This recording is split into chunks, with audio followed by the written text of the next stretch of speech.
Olá, sejam bem-vindos e bem-vindas a mais uma edição do podcast Outras Conversas. Eu sou Antônio Neri Filho, psiquiatra e professor aposentado da Faculdade de Medicina da Universidade Federal da Bahia. Para acompanhar meus trabalhos, basta se inscrever no canal Conversando com Neri.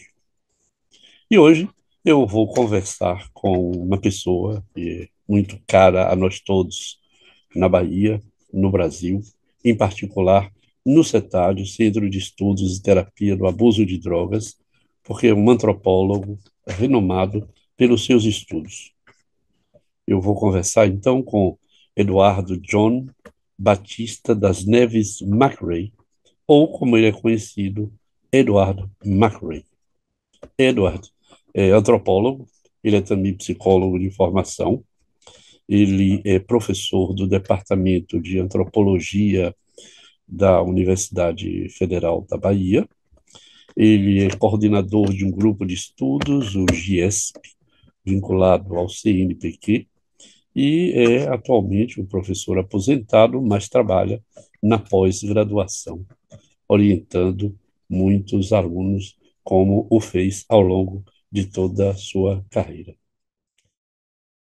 Bom, primeiro, né, queria agradecer, assim, um honroso convite, né, participar dessa augusta seleção de convidados, né, assim, bom, e agradecer nossa velha amizade, né, que tem sido muito importante para mim, inclusive me trouxe aqui para a Bahia. Mas, então, quem sou eu, né? Eu sou filho de um escocês que migrou para São Paulo, fugindo em 1936, fugindo da possibilidade de uma nova guerra. E em São Paulo ele conheceu a minha mãe. Meu pai chamava Alan McRae, minha mãe é Dulce Gonçalves, Batista Zé Gonçalves. Conheceu ela que trabalhava como intérprete, e ele, recém-chegado, ainda falava somente inglês, e daí eles se conheceram e acabaram se casando, e eu sou, assim, o filho mais velho, meu pai, eventualmente, ele aprendeu português e falava português muito bem. Mas o contato dele com minha mãe inicial havia sido em inglês e a gente passou a falar inglês na família. Então a gente falava inglês em casa. Eu tinha meus avós, pais da minha mãe, que moravam ao lado e que, embora eles também falassem inglês e várias línguas, mas eles, assim, insistiam em, então, falar português e assim, eu aprendi inglês e português concomitantemente. E mais tarde, assim, seguindo um costume dos expatriados britânicos, assim, no mundo inteiro, meu pai, assim, me mandou, assim, fazer meus estudos na Inglaterra. Então, eu fui para a Inglaterra com 13 anos, eu voltava todo ano para o Brasil, passava férias aqui, de vez em naquela época era muito caro viagens aéreas, né? E até telefone era uma coisa que quase não tinha, telefone interurbano, assim, ou intercontinental. Então, eu vinha uma vez por ano, mais ou menos, para o Brasil, e o resto do tempo eu ficava lá primeiro eu fui para a Escócia, depois eu fui para a Inglaterra e ficava por lá. Então, eu como filho de britânico, eu tenho passaporte britânico também. Então, eu passei 11 anos lá e virei um inglesinho. E, assim, realmente, minhas perspectivas eram inglesas de ficar na Inglaterra, provavelmente, mas eu tinha esse contato com o Brasil, não é? E daí, assim, uh, eu tinha um contato, mas devido a essa minha distância, minha educação fora, eu não conhecia muito bem o Brasil. E eu tinha muito interesse em conhecer melhor, entender melhor esse país, né? E eu estudei lá na Inglaterra, fui para a universidade, fiz minha graduação em psicologia social.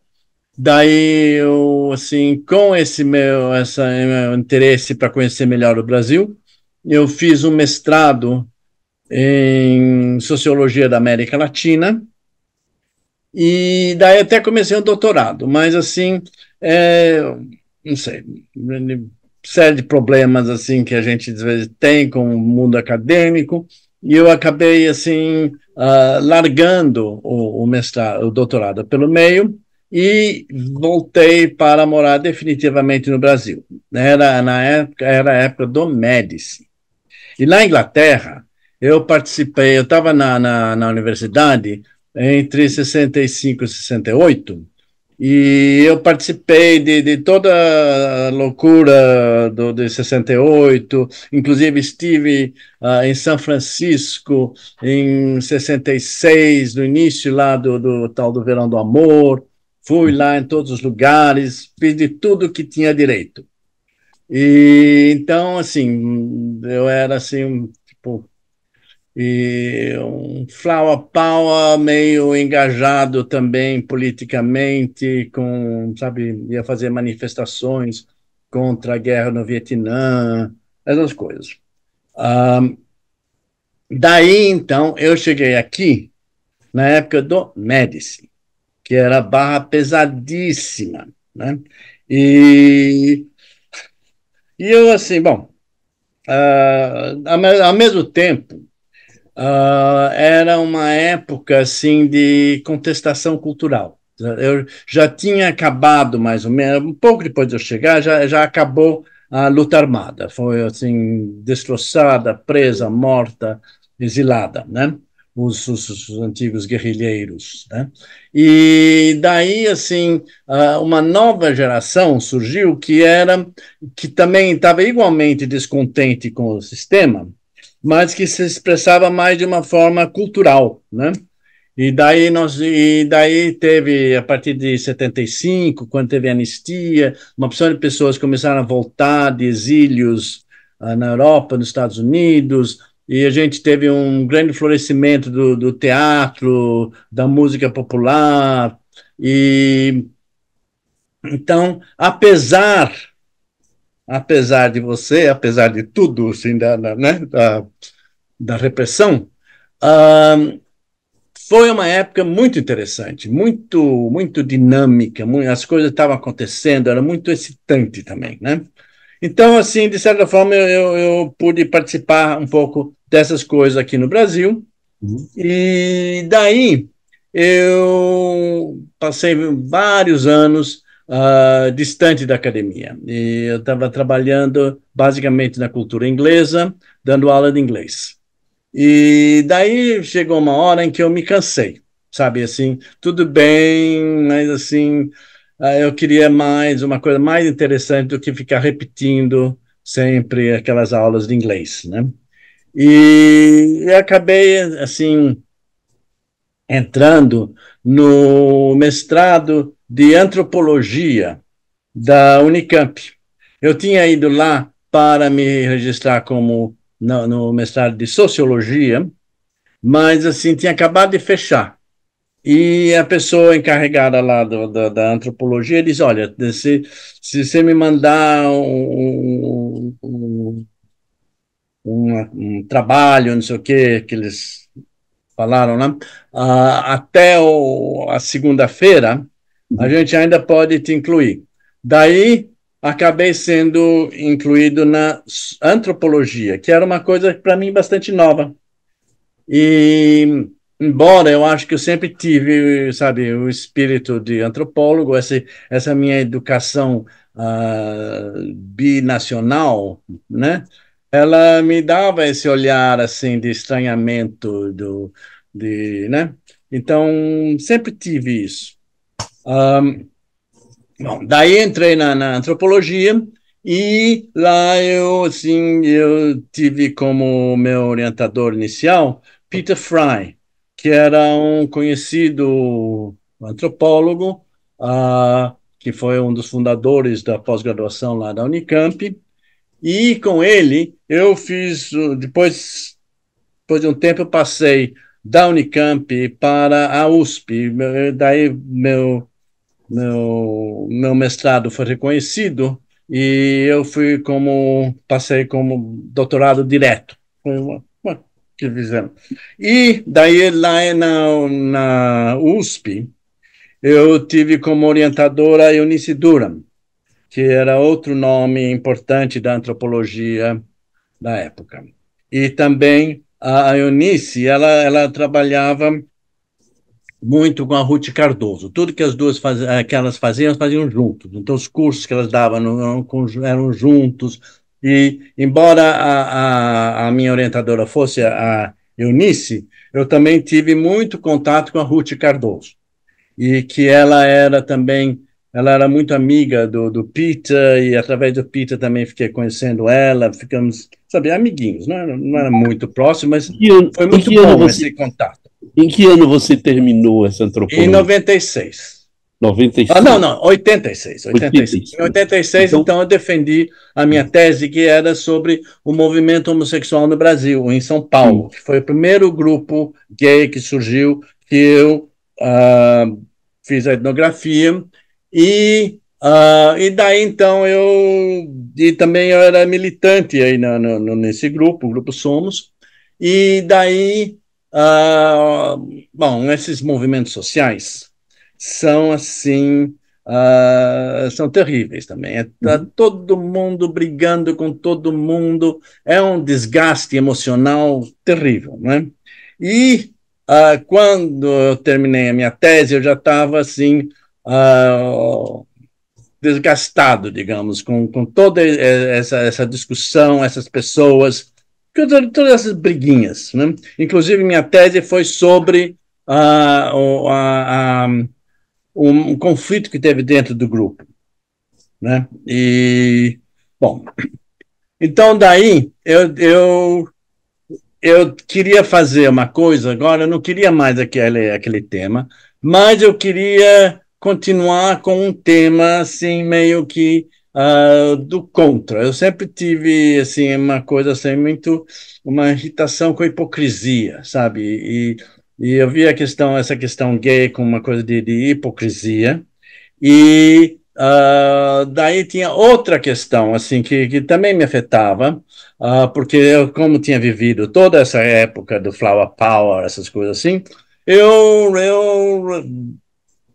usei muitas vezes psicodélicos e também era usuário regular de maconha, de cannabis. E essa era uma coisa, sabe, absurda, que as pessoas eram presas, tinham medo, era toda uma, né? Então eu resolvi fazer um projeto de pós-doutorado, né? Sobre maconha. Isso em 86, 87.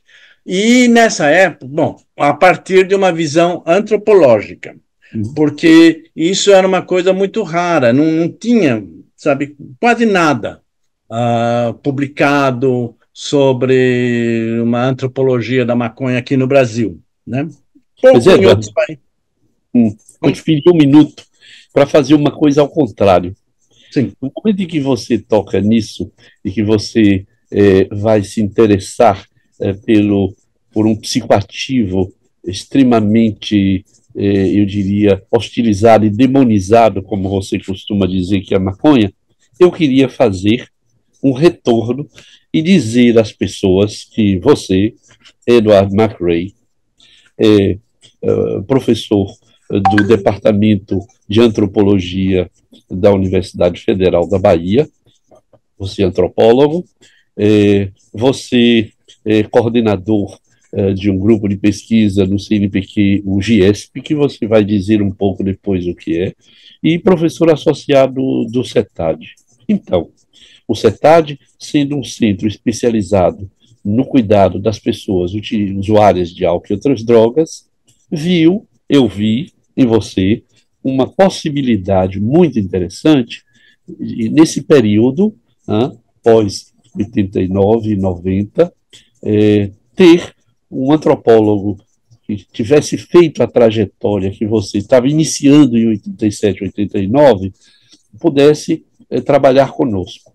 Aí eu gostaria que você pudesse contar um pouco essa história sua com os trabalhos relacionados com a maconha, por onde você andou, como nós nos encontramos, você veio para a Bahia e como que você inicia esse trabalho que é tão importante hoje, que e tudo você tem escrito, é sobre os enteógenos, que se costumava chamar, antes de você começar a dizer que não é uma droga qualquer, os chamado as pessoas chamavam de alucinógenos, e que você dizia, olha, alucinógeno não é um pseudo-alucinógeno, mas são enteógenos. E aí eu queria que você pudesse retomar isso um pouco para as pessoas Sim, Nery, compreenderem só que, deixa eu ver, eu trabalha. vou muito rapidamente continuar Sem o que eu problema. estava falando, porque teve uma trajetória importante aí. Uhum. E daí eu consegui um emprego no IMESC, em São Paulo, Instituto de Medicina Social e de Criminologia do Estado de São Paulo, que era a única instituição organizada, assim, mais organizada, que tratava de droga-dependência e que lá em São Paulo. E eu acabei sendo diretor do Centro de Estudos do IMESC, e a partir dessa posição de diretor do Centro de Estudos, eu tive de uma autarquia que era diretamente ligada ao governo, essas coisas assim, e eu estava bem no início e participei de grande parte das discussões sobre as drogas injetáveis, sobre a AIDS. Né? Antes disso, na década de 80, foi um período de horror da epidemia de AIDS, né? Em São Paulo, as pessoas morriam como baratas, eram muito mais do que aqui em Salvador. E eu participei dessa época, participei da luta para ter um atendimento decente e humano desses doentes que surgiam, que inicialmente eram triplamente estigmatizados. E então eu participei disso, muito dessa coisa daí depois, quando lá surgiu no IMESC essa questão de eu discutir essa questão da AIDS, mas agora do ponto de vista das drogas injetáveis, que era uma coisa que eu não tinha visto antes, não era uma novidade para mim, era uma novidade para todo mundo, né?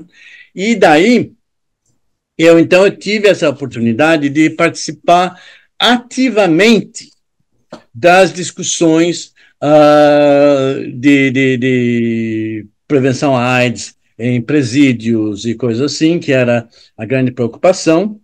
E o começo, então, de pensar sobre como fazer algo que seria tipo redução de danos. Nem se falava, nem tinha esse nome de redução de danos ainda. Mas então, assim, só rapidamente, eu fiquei muito impressionado como médicos, foi chamado assim um grupo de especialistas, né, em droga dependência, né? Geralmente psicanalistas, psiquiatras, que lidavam com os pacientes, mas eles não tinham nenhuma ideia e nem viam inicialmente a importância de conhecer o meio em que se dava o uso de drogas injetáveis. E daí, então, isso daí foi uma coisa que eu me bati bastante e que fui uma das pessoas assim que fez com que as pessoas, o meio médico começasse a entender a importância de ver aonde e como as drogas eram usadas, e não só o efeito das drogas, e pensar que os pacientes eles agiam somente devido aos efeitos fisiológicos, né? Então, toda essa questão eu estava discutindo em São Paulo, a gente se conheceu, né? E daí a gente imediatamente se deu bem, e eu costumava passar férias na Bahia todo ano, e então assim a gente foi se aproximando mais, eu sempre vinha aqui, visitava você no CETAD, etc, etc, e daí, em determinado momento, eu tive a oportunidade de vir ser pesquisador associado com uma bolsa do CNPq no CETAD. E enquanto eu estava aqui no CETAD, então surgiu a possibilidade de eu fazer o concurso, entrei, agora sou professor. E nessa época, então, eu trabalhei, o meu interesse, eu não tinha nessa mente nenhum interesse pessoal sobre essa questão de drogas injetáveis. Sabe? Não era longe da minha experiência. Nenhum dos meus amigos usava. Eu certamente nem pensaria em usar. Era uma coisa distante, né? E daí assim, meu interesse na época era a maconha, que era uma coisa que não se falava a respeito. E mas não se falava a respeito porque havia uma série era um tabu mesmo, né? E na época em que eu estava participando muito de discussões de redução de danos, eu não tinha pessoalmente muito contato com essa questão de uso de drogas injetáveis, mas eu estava pensando em redução de danos. E daí, nessa época, eu conheci o Santo Daime, que é uma religião que usa a ayahuasca como sacramento. A ayahuasca, como os professores provavelmente sabem já, é uma bebida enteógena, que é enteógena, bom, muitos chamariam de alucinógena, né? Alucinógeno é um termo que outras pessoas, e eu adiro a essa posição, consideram extremamente pejorativo, porque desqualifica como alucinação sem sentido, né? Essa experiência que as pessoas têm. E eu acho, e não sou o único, que essas experiências assim que são trazidas por essas substâncias, até pelo LSD, que era a minha experiência da década de 60, e há outras substâncias que são usadas tradicionalmente pelos povos originários, tipo certos tipos de cogumelos, certos tipos de cactos, etc. Uh, e, e isso era uma coisa que me interessava. Eu tive, na minha educação, eu estudei numa escola antroposófica quando eu estava na Inglaterra, que é uma escola assim meio esotérica, assim, e eu tinha assim, sabe, um certo interesse meio esotérico, espiritual, uma coisa assim, e sempre tive. E daí conheci aí o Santo Daime em São Paulo. Quando chegou o Santo Daime em São Paulo, eu participei. E daí eu achei que, nessa época, eu estava tendo que escrever um projeto, porque eu estava no IMESC como com pós-doutorado. Então, eu tinha que fazer um projeto de pesquisa. E então, eu achei, bom, vou fazer um projeto sobre o Santo Daime, que é uma coisa nova, ninguém sabe a respeito, e que é um ótimo exemplo de como um alucinógeno poderoso pode ser tomado, em alguns casos, por até 500 pessoas juntas, e nada de mais ocorre. As pessoas têm lá a cerimônia, não sei o quê, que é uma cerimônia longa, e ao fim disso as pessoas voltam para casa assim normalmente, né? e de vez em quando pode ser que tenha algum problema, mas é raro e é um exemplo, então, para mim, de como o conjunto, a forma como é organizado o uso de uma substância e os significados atribuídos a esse uso, as experiências, né, todo um contexto de a organização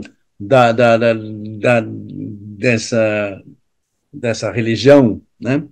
Ah, tudo isso são coisas que têm um forte impacto sobre a experiência e sobre os efeitos, tanto os efeitos pessoais quanto os efeitos, então, os efeitos psicológicos, né? Quanto os efeitos sociais, né? Para a sociedade em geral.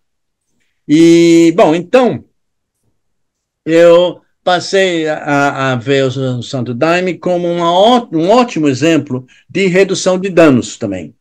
E eu ia assim, você deve ter presenciado algumas dessas ocasiões, né? Nos seminários, etc., sobre redução de danos, enquanto a maior parte das pessoas estava falando sobre drogas injetáveis, eu, de repente, chegava com dentro da mesma perspectiva, né? Mas, assim, desse exemplo de uso ritual da ayahuasca, de outras plantas. E quando eu cheguei aqui na UFBA, né, no CETAD, ah, tava, você estava organizando um grande encontro internacional, assim, de grandes nomes que frequentavam o CETAD naquela época, né, como o Claude Olivenstein e outros. E daí a gente conversou e eu, assim, organizei um evento, assim, dentro desse evento seu, que era voltado mais para esse aspecto mais sociocultural, né? E falando sobre essas religiões, assim, sei lá, como a gente vai rotular, grupos, etc., que faziam uso religioso, espiritual dessas substâncias que eu prefiro chamar de enteógenas. Né? E foi assim, o Erzup, foi uma coisa assim, foi hiper legal, né? A gente teve um diálogo de todo mundo, foi muito legal, muito legal. Um dos principais Foram essas, eventos assim, foram essas experiências que lhe levaram a escrever esse livro, que é uma referência, que é o Guiado pela Lua? sim, sim, foi justamente. Eu estava, quando eu estava fazendo, como diz, eu trabalhava no IMESC, mas era uma bolsa que eu tinha. E como qualquer outra bolsa, precisava fazer um relatório. E o meu relatório, então, foi sobre o Santo Daime, que posteriormente virou esse livro. Então, esse Santo Daime, então, chama Guiado pela Lua, que é o Santo Daime, né, os rituais assim, do Santo Daime, basicamente, tem vários, mas assim, a ideia básica é que um grupo se reúne, todo mundo usando uma fardinha, sabe, assim, que uma fardinha que na época até hoje também, me parecia muito careta, porque é uma coisa assim, desenvolvida na década de 30. Então, assim, basicamente, os homens usavam. Era como se fosse a roupa de domingueira, de fato, Uhum. né?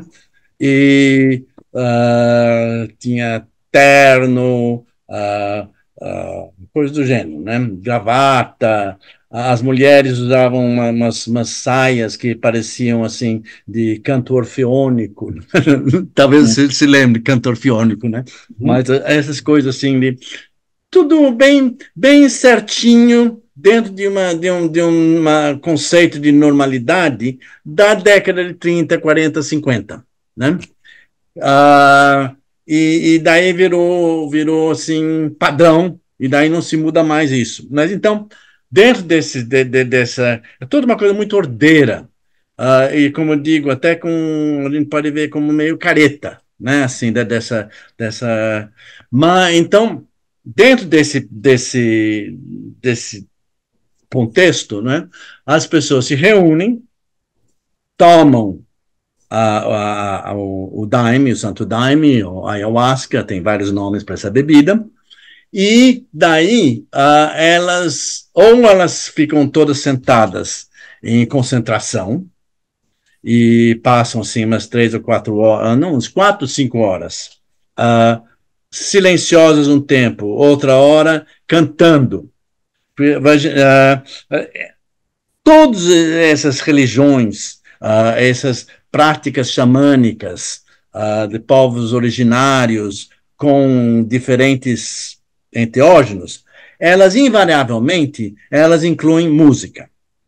Música é um fator muito importante para esse tipo de experiência. Ele serve como uma coisa que guia as experiências, pode elevar as coisas ou baixar, dependendo da música, dependendo né? Mas então no Santo Daime, você tem o que eles chamam de hinos. Né? Então, assim, você pode ter esse período de concentração e daí, a determinado momento, começa a cantar certos hinos que são muito parecidos com hinos católicos ou hinos protestantes, trazendo uma série de valores, referências, né? Assim, e claro que nesse caso tem, sabe, muitas referências ao próprio Santo Daime, ao fundador do Santo Daime, todas são específicas, mas é esse tipo de coisa que você tem também nas igrejas, por isso que chama hino, né? E daí há outras cerimônias em que as pessoas, elas, em vez de ficar todo mundo sentadinho, as pessoas elas se posicionam em carreiras, né? E os homens de um lado, as mulheres do outro, e daí, em vez de ficar sentado, eles fazem um pequeno bailado, eles executam uns passos muito simples, mas que mantém a pessoa em movimento. Fisiologicamente, isso deve ter alguma coisa a ver, inclusive, mas, assim, também, assim, em termos psicológicos e sociais, serve para criar um sentimento de unidade, porque você está todo mundo se movendo nas mesmas direções, cantando a mesma coisa, sabe? Bom, então eu enfatizava esse tipo de coisa e nesse livro, quando eu fiz esse livro, daí posteriormente eu fui desenvolvendo essa ideia que não é uma ideia minha, sabe? Tem um sociólogo recentemente falecido, americano, Howard Becker, que escreveu sobre a importância da cultura da droga. E, assim, as pessoas veem a cultura da droga como uma coisa, assim, nefasta, geralmente, como uma coisa, assim, que está levando as pessoas para o caminho da perdição. Mas ele vê a cultura da droga, assim, no sentido os conhecimentos e os valores que são desenvolvidos entre usuários de diferentes substâncias, diferentes usuários em diferentes condições, não é sempre a mesma coisa, né? Mas, assim, essa cultura, né, que se desenvolve em torno do uso, ele diz que, em vez de ser uma coisa que geralmente leva a exageros, isso pode existir também, mas ele vai dizer que, na maior parte do tempo, os grupos, eles buscam sua preservação. Sabe, um grupo, a cultura desenvolvida por um grupo tende a ser para a conservação do grupo, porque senão o grupo não se conserva, senão rapidamente o grupo se desfaz, né? Então, tem uma série de coisas assim, de aspectos conservadores, né? Organizadores, disciplinares, que visam, então, a preservação desse grupo e coisa assim. Então, esses valores se desenvolvem entre usuários, ah, são uma força positiva. Nem sempre, é claro, nem sempre elas se desenvolvem desse jeito, mas quando elas se desenvolvem em um grupo, que se vê como um grupo e que se busca se manter como um grupo, daí elas tendem a ser bastante, como digo, conservadoras nesse sentido. Uh, Diferente, talvez, de pessoas assim, tipo na rua, que estão cada um de um jeito. É uma situação diferente, né? Não tô querendo dizer que a cultura droga sempre é positiva, né? Mas ela, em geral, é. Ok. Ô, Edward, toda essa sua experiência e esse conhecimento lhe levou a orientar inúmeras teses e a escrever outros livros. Quais são as referências outras que você tem em termos de literatura a partir dessa enorme, longa experiência sua de trabalho?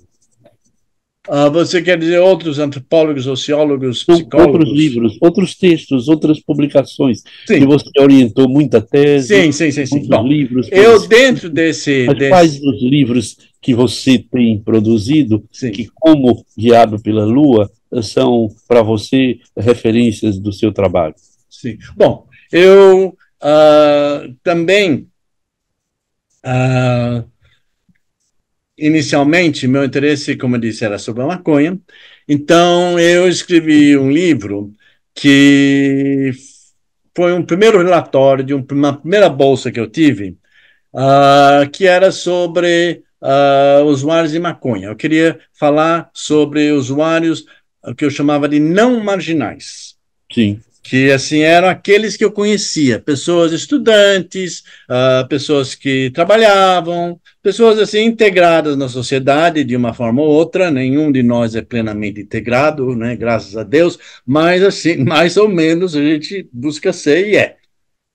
Então, esse tipo de gente que não era visto, né? Que era, sabe, se falava em maconha, sempre pensava que maconha levava à perdição, era uma droga de entrada, pessoas passavam a usar cocaína, não sei o quê, e aí ia acabar assim usando heroína, sei lá, e caindo na sarjeta. Mesmo não existindo heroína no Brasil, as fantasias eram desse tipo, né? Ah, e então eu fiz um trabalho sobre usuários em Salvador. Aproveitei assim, eu eu dizia, tinha uma bolsa para vir assim conhecer os maconheiros de Salvador no Carnaval da Bahia. Assim, né? E um amigo meu, o Júlio Simões, que é um antropólogo da USP, ele fez um trabalho sobre uma pesquisa sobre os usuários de maconha em São Paulo. E daí a gente juntou esse trabalho, organizou tudo e fez uma comparação de São Paulo e Salvador. E esse foi um primeiro relatório que eu fiz e que ficou na gaveta um tempão. Até que, assim, você deu esse impulso para a criação dessa coleção do CETAD, né, de livros, né? E que é, né, as pessoas conhecem Droga e a cultura. Drogas e Cultura, e daí eu falei, olha, eu tenho um trabalho sobre maconha, assim, que na minha gaveta.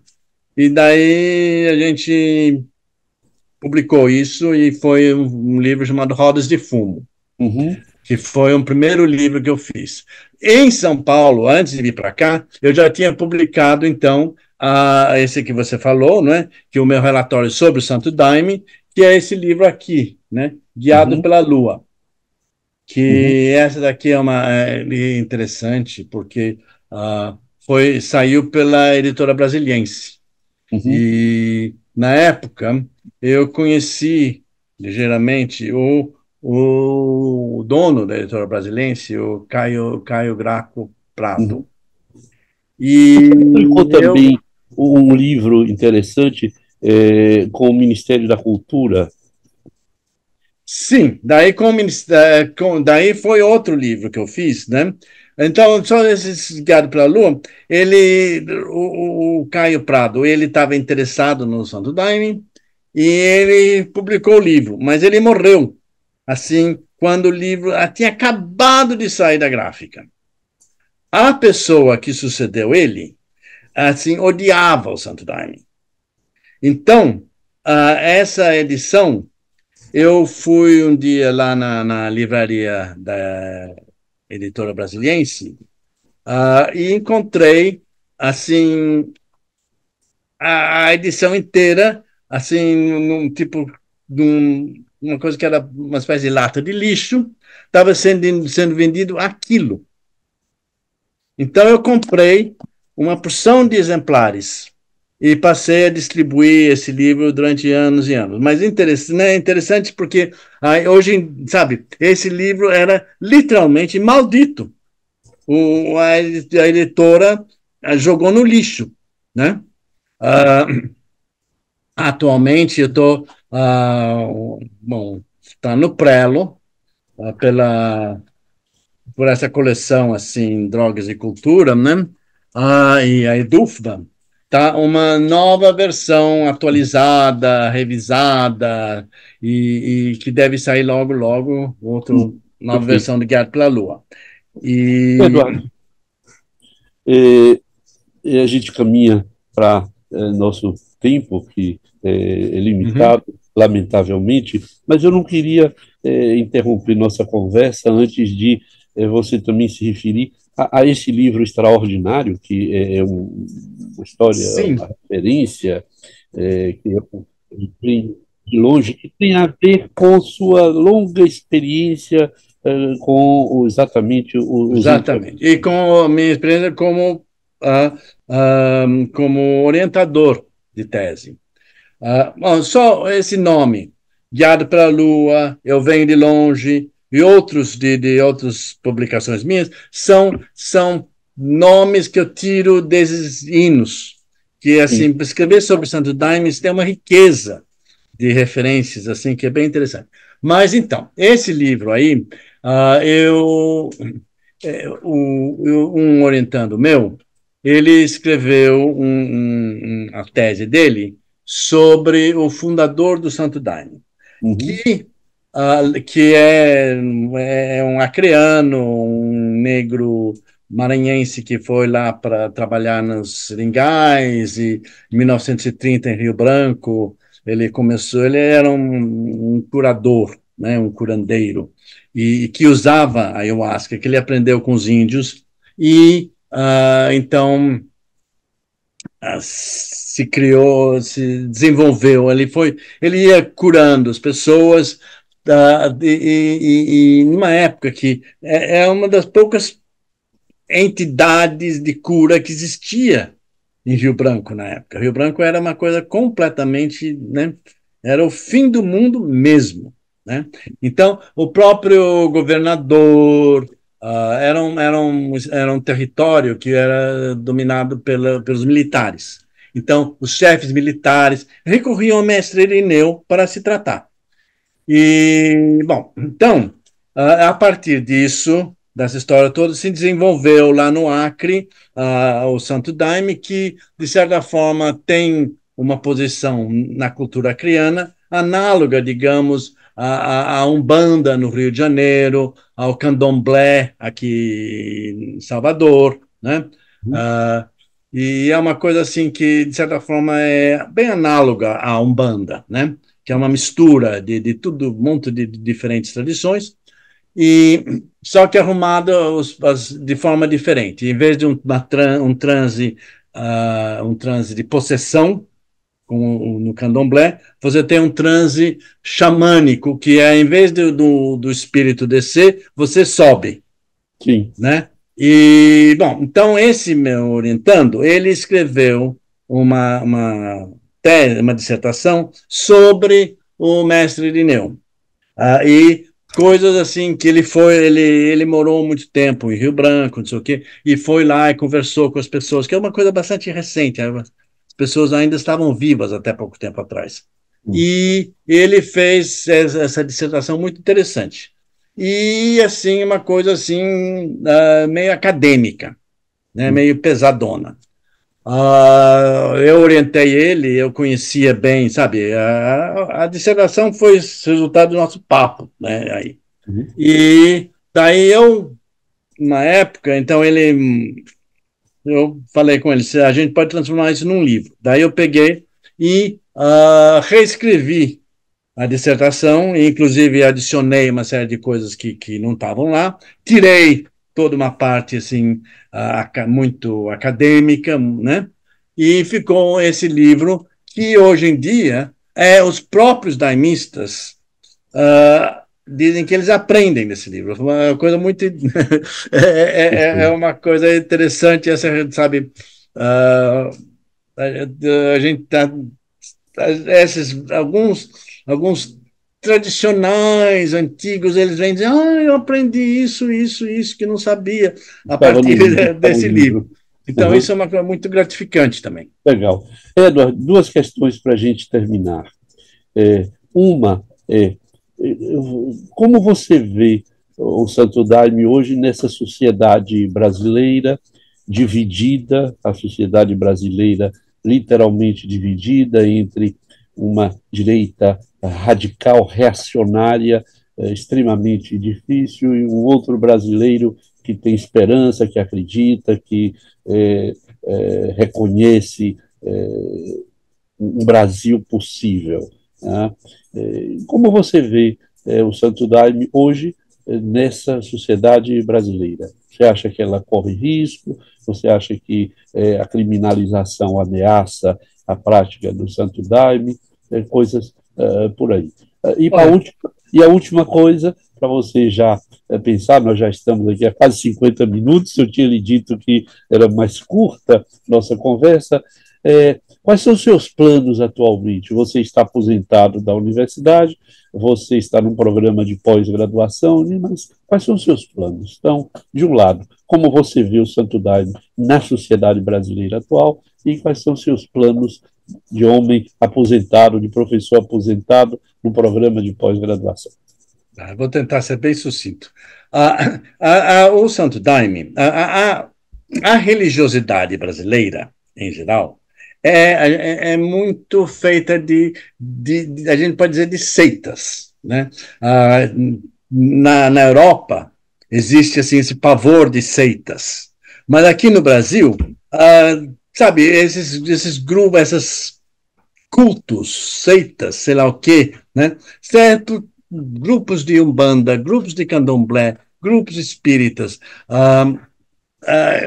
grupos evangélicos, né? Tudo grupinhos, né? Meio autônomos e com variedade de posicionamentos. No mundo da ayahuasca, porque além do Santo Daime, existem duas outras religiões assim maiores assim que usam essa mesma substância, que é a Barquinha, que é um grupo assim mais assim que trabalha com coisa de possessão, eles têm mais isso, e a União do Vegetal, que é uma coisa mais assim um certo esoterismo, digamos, e que se mantém longe dessas coisas de possessão, né, dele. E e eles brigam entre si, como eu digo, esse mundo é muito briguento, todo, né? E há rachas, um grupo que muito parecido com o outro, mas que se odeiam, essas coisas assim acontecem. E então você tem tudo quanto é tipo de gente, tudo quanto é tipo de posicionamento. E a União do Vegetal, ela tem, na época do Bolsonaro, ela tem um grupo assim, bastante reacionário, bolsonarista. Inclusive, um dos grandes líderes era um dos financiadores, um dos principais financiadores desse partido que o Bolsonaro tentou criar. Por outro lado, você tem pessoas assim que eram guerrilheiras, na época, né, da luta armada, ah, tem outros tipos de posicionamento. Então, você tem de tudo, desde a da extrema-direita a uma, eu não diria extrema-esquerda, mas uma coisa que já foi da extrema-esquerda, da luta armada, mas que hoje em dia é espiritualizada e bem integrada nos valores tradicionais brasileiros. Mas que tem ainda essa visão, e que também abominam pessoas assim que foram sujeitos à tortura, coisas assim que abominam esse tipo de visão, né? Bom, é um mundo dividido. Uh, Atualmente, bom, a gente, eu inclusive tive a honra de participar do grupo na época do Lula, na época do Lula, que o CONAD ele regulamentou o uso religioso da ayahuasca. E eu tive a honra de participar dessa regulamentação, enquanto antropólogo, expert antropólogo.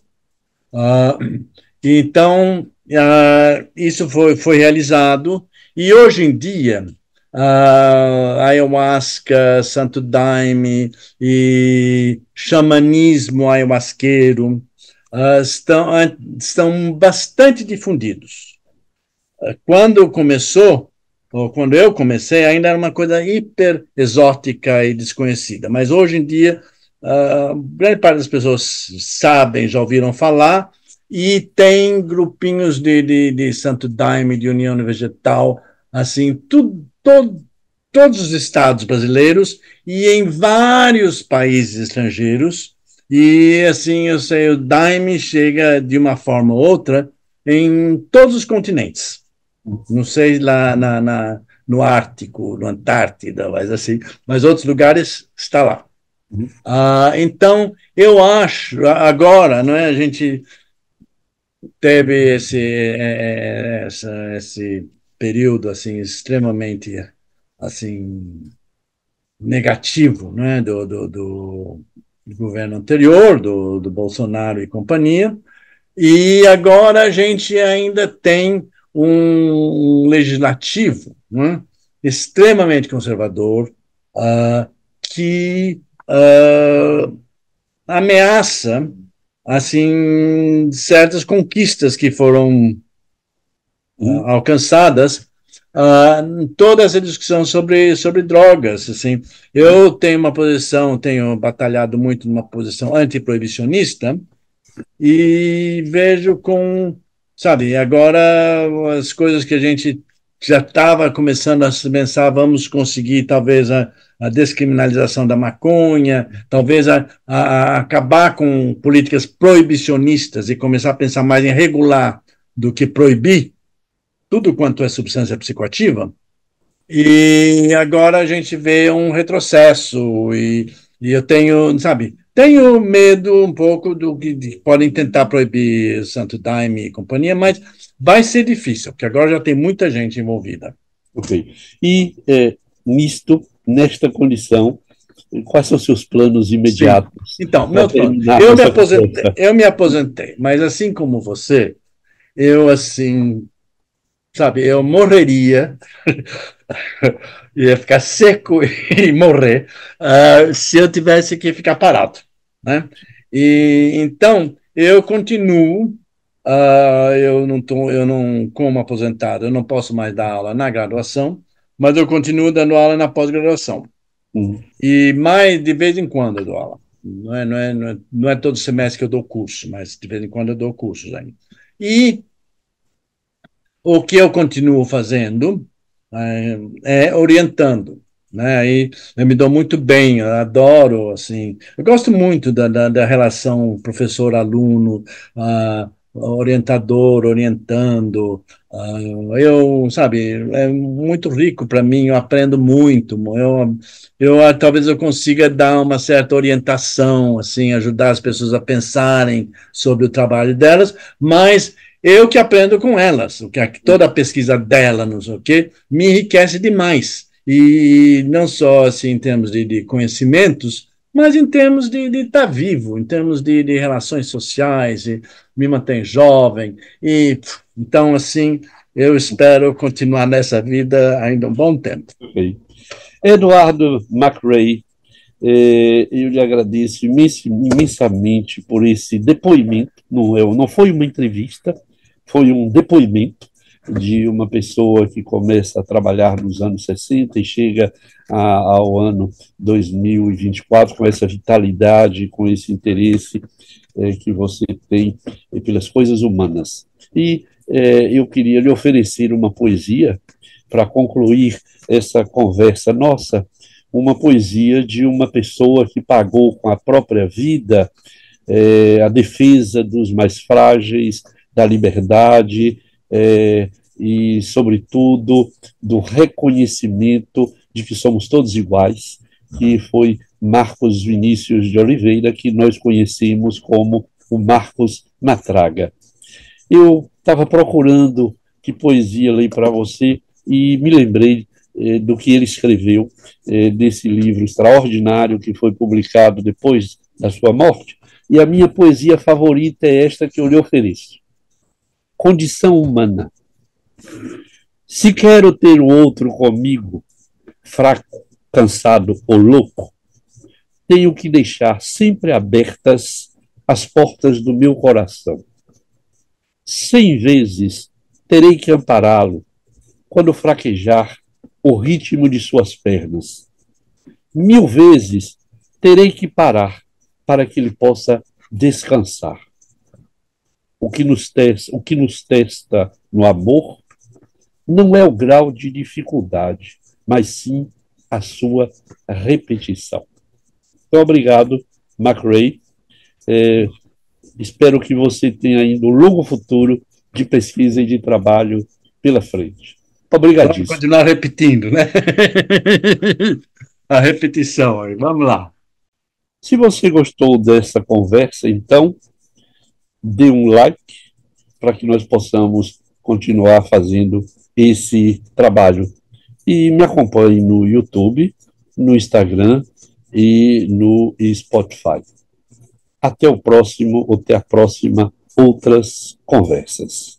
Obrigado.